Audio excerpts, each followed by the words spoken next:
मनमानी फीस, मनमानी चीज।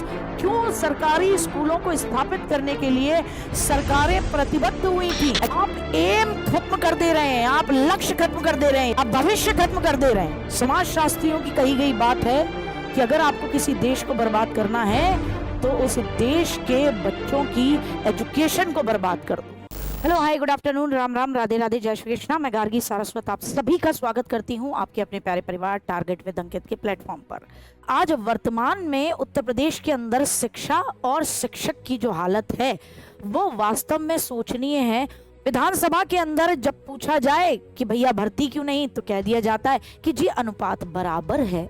फिर खबर जो आती है अखबारों के माध्यम से वो ये आती हैं कि लखनऊ के 89 प्राथमिक विद्यालय सिर्फ एक शिक्षक के भरोसे चल रहे हैं। यानी ऐसा नहीं कि एक ही 89 विद्यालयों में पढ़ा रहा है, पूरे स्कूल में एक टीचर दिखाई दे रहा है और एक टीचर पर दो स्कूलों का दबाव है। कुछ समय पहले शिक्षा विभाग के माध्यम से सर्वे कराया गया था कि 24 लाख बच्चे जो हैं वो ड्रॉप आउट कर गए, छोड़ दिया उन्होंने स्कूल, प्राइमरी स्कूल। सरकारी स्कूलों से नाता तोड़कर उनके माता पिता ने ये तो बच्चों को घर बैठाया है या फिर ये बच्चे क्या हैं, कहीं ना कहीं किसी प्राइवेट स्कूल में पढ़ने गए हैं। इसके पीछे सोचने की आवश्यकता है और रीजन आपके सामने ये है। लखनऊ कार्यालय संवाददाता नगर और ग्रामीण क्षेत्र के 89 प्राइमरी स्कूल में एक शिक्षक तैनात हैं। इन शिक्षकों पर पढ़ाना भी है, बच्चों का एडमिशन भी, आधार का सत्यापन भी, डीबीटी समेत स्कूल के दूसरे कामकाज भी कर रहे हैं। लोकसभा चुनाव अलग से हैं।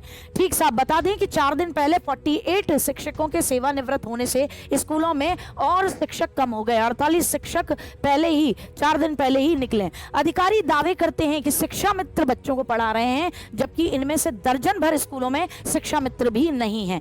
करीब 5 साल से शिक्षक न होने से बच्चों की लगातार संख्या कम होती जा रही है और पेरेंट्स जो है वो प्राइमरी स्कूलों से बच्चों को निकालकर प्राइवेट स्कूलों में दाखिला करा रहे हैं। एक शिक्षक के जिम्मे 2 स्कूल हैं। लखनऊ के 1618 प्राइमरी स्कूलों में करीब 5000 शिक्षक तैनात हैं। नगर क्षेत्र में 57 स्कूल में शिक्षक नहीं है या दूसरे स्कूलों के एक शिक्षक लगाए गए हैं। इनमें से कई शिक्षकों के पास 2 स्कूलों का कार्यभार है। यह शिक्षक एक ही समय पर 2 स्कूलों में बच्चों को पढ़ाने के अलावा दाखिले, पुस्तक बांटना, भोजन परोसने से लेकर अन्य काम निपटा रहे हैं। वाह, पहली बात तो सरकार को नमन।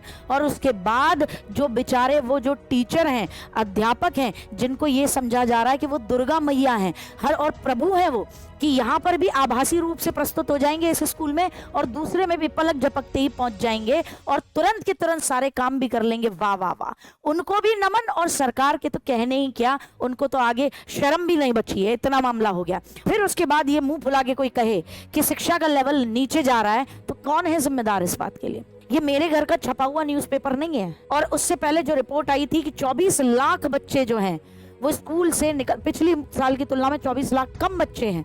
ये मेरी खुद की निकाली हुई रिपोर्ट नहीं है और मेरा सरकार से कोई निजी वास्ता नहीं है, न दोस्ती न दुश्मनी।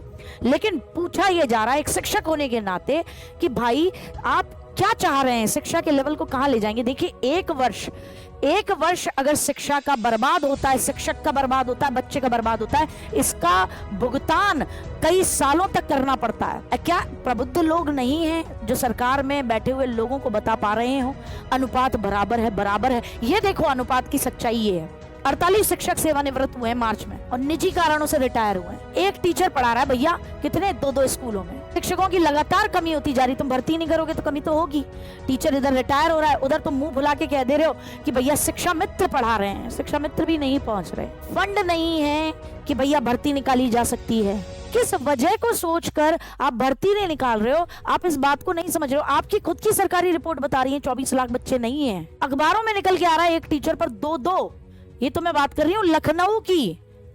और आप किसी और आंचल में चले जाइए और किसी प्रदेश में चले जाइए, मतलब प्रदेश का और किसी जिले की तरफ चले जाइए और उसके ग्रामीण और नगरीय क्षेत्र का आंकड़ा निकल के आएगा तो दुखद आंकड़ा निकल के आएगा इस पर। और खुलेआम आप चर्चा भी कर पाते हैं। सबसे बड़ी दिक्कत है कोई पूछने वाला नहीं है कि आंकड़े बराबर हैं तो ये 24 लाख बच्चे क्यों गए हैं, क्यों उनके दाखिले कम हुए। और आंकड़े बराबर हैं तो क्या कोई रिटायर नहीं हुआ। लाइए टीचर्स की, हर स्कूल में कितने टीचर हैं वो ये पूछा जा सकता है। लेकिन जो विपक्ष है वो भी आंखें बंद करके बैठा हुआ है, अखबारें मुंह बंद करके बैठी हुई हैं। जब बच्चा धरने पर बैठता है तो लठ तोड़वा दिए जाते हैं उस पर। क्या मतलब शिक्षा के क्षेत्र को आपने एकदम बर्बाद कर देना है, बर्बाद कर दोगे आप।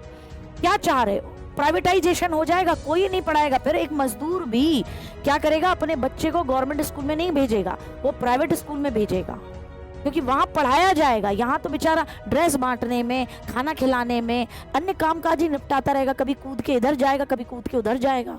क्या ये आने वाले समय में जो सर्व शिक्षा अभियान है, या आप जो शिक्षा के यूनिवर्सलाइजेशन की बात करते हो, या जो मौलिक अधिकारों की बात की जाती है, आर्टिकल 21A के अंदर बात की जाती है, RTE राइट टू एजुकेशन 2009 के तहत की बात की जाती है, आपके फंडामेंटल ड्यूटीज में बात की जाती है, आप सबकी धज्जी उड़ाना चाहते हो कि किसी भी हालत में आप निःशुल्क और अनिवार्य शिक्षा देने की बात करते हो, और अगर वहां शिक्षक नहीं होगा तो कहां है निःशुल्क और कहां है अनिवार्य शिक्षा। तो जिसको पढ़ाना होगा वो प्राइवेट स्कूल में भेजेगा, चाहे उसका बच्चा, वो उसका पापा, उसकी मम्मी मजदूरी करते हो, रिक्शा खींचते हो।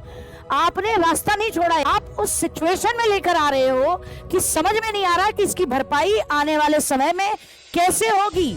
और ये जो बड़े बड़े प्राइवेट स्कूल होंगे, फिर इनका उसी तरीके से मुंह खुलेगा जैसे आज से कई समय पहले मुंह खुलता था। मनमानी फीस, मनमानी चीज। क्यों सरकारी स्कूलों को स्थापित करने के लिए सरकारें प्रतिबद्ध हुई थी, गरीब का बच्चा पढ़ पाए। आप एम खत्म कर दे रहे हैं, आप लक्ष्य खत्म कर दे रहे हैं, आप भविष्य खत्म कर दे रहे हैं। समाज शास्त्रियों की कही गई बात है कि अगर आपको किसी देश को बर्बाद करना है तो उस देश के बच्चों की एजुकेशन को बर्बाद कर दो। और कमाल की बात है, दुखद बात है, ये काम कोई और नहीं कर रहा, हम खुद कर दे रहे हैं। शिक्षा बर्बाद तो यकीन मानिए फिर आने वाली कौमें बर्बाद, देश बर्बाद, देश की तरक्की बर्बाद। आप बस मुंह बुलाए जा रहे हो, कहते जा रहे हो सब बराबर है, सब बराबर है, सब बराबर है, और हकीकत जो है वो कुछ और है। तो हकीकत पे नजरें डालिए। तक जो कार्य सरकार का है, अगर सरकार उस कार्य को करने के लिए तैयार नहीं है तो हम सिर्फ आवाजें उठा सकते हैं कि गलत हो रहा है, गलत हो रहा है, गलत हो रहा है। हम कर सकते हैं वो ये है कि फिर हम ऐसे किसी सरकार को लेकर आए जो वास्तव में इस फील्ड के बारे में सोच रही हो। लेकिन दुख की बात ये है कि कोई अन्य भी बात करने को तैयार नहीं है। किसी के मैनिफेस्टो में शिक्षा के बारे में, रोजगार के बारे में बात ही नहीं निकल रही है। कोई उठाना नहीं चाह रहा इस बात को। पता नहीं क्या हो गया है देश को। न तो विपक्ष इस मुद्दे पर बात करना चाहता है, बच्चा जब बैठता है तो उसकी बात नहीं सुनवाई हो रही है। समझ में नहीं आ रहा कि क्या है। बाकी आप समझदार हैं, डिसीजन आपके हाथ में, सही डिसीजन लीजिएगा। चलिए, जय हिंद, जय भारत।